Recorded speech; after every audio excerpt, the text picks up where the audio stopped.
let's briefly talk about the importance of calcium, particularly for women and pre, post, and perimenopausal women, and how that can be really critically important for managing and minimizing bone degenerative diseases, fractures, etc. So number one, calcium is the most abundant mineral in the body. We got about 2% of our body weight comes from calcium, being stored 99% in the bones. So what happens when you are deficient in calcium? I was going to say magnesium. I just did a video on magnesium. What happens when you're deficient in calcium is that your body wants to regulate kind of a certain tight range of calcium blood levels. And if you don't have enough, it's going to start leaching it from your bones. It does this by stimulating parathyroid hormone to stimulate what's called osteoclast activity, to basically break down your own bone, so then you can increase your levels of calcium in the blood.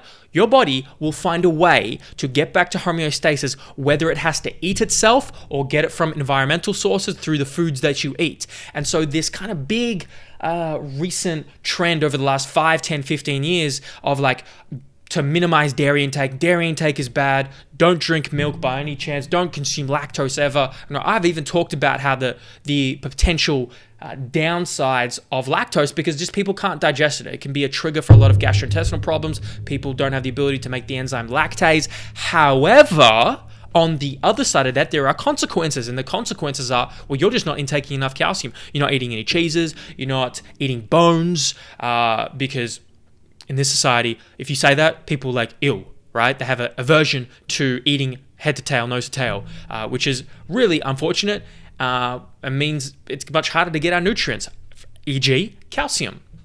So whether it be dairy or whether it be bones and sardines or fish, a lot of people just aren't consuming these things. They're afraid of dairy, or they just don't know how to make better, more informed decisions. So let's bring in the importance, number one, that females, calcium as you age becomes more and more important, particularly if you enter menopause. So look, maybe you're from a demographic and population that just can't digest lactose. Every time you do, you just break out in symptoms. Okay, separate issue. We can try and address that. But for now, let's look at better sources. You can look at lower lactose options. There are plenty of cheeses that are aged for long amounts that are lower in lactose. You don't just have to default to the milks or the high lactose options. You can actually go, what a great option is a whey protein, particularly a whey protein isolate, which only has about a much lower percentage of lactose. I think it's about 1%.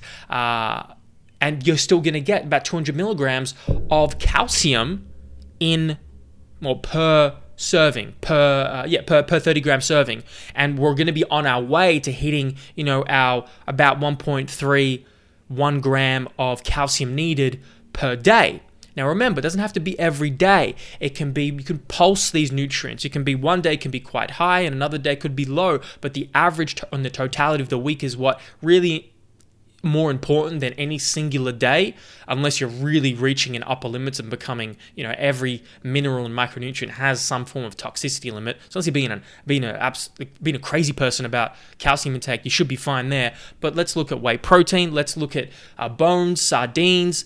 Let's look at low lactose cheeses like ricotta and cheddar and parmesan, and start to bring into the conversation that as you age, females, you're going to need more calcium. Calcium is less bioavailable in plant foods because calcium is inhibited by oxalates and phytates. Now, to the degree which they are is debatable, but it's still a consideration that one should make if they're having a lot of plant foods and they're solely relying on things like spinach or peas and other plants to get their source of calcium. We need to consider the importance of the potential ramifications that calcium, these minerals end up binding with phytates and oxalates and decreasing their bioavailability. But in the context of a whole food, nutrient, wide variety diet, you should be relatively okay, even in the presence of phytates and oxalates. They're fine. But if you do try and rely on most of your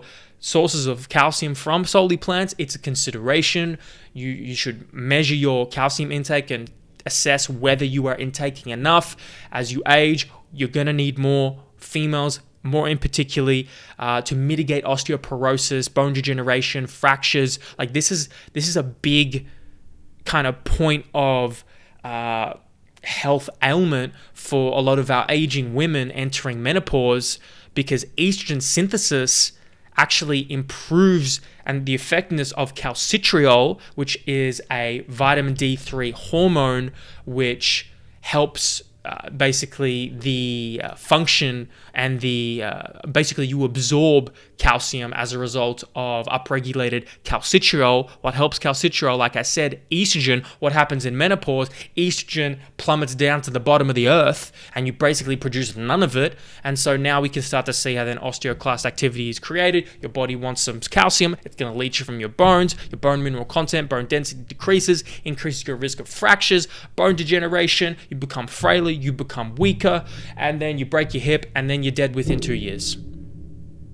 And that's not hyperbole. The rate of hip fractures, the risk of death with people getting hip fractures above 70 years old is dramatically high, and I actually caution people not to look at it if you know somebody who's elderly and has had a hip fracture, because the likelihood of the mortality within the next couple of years, particularly the next year, is very high and quite...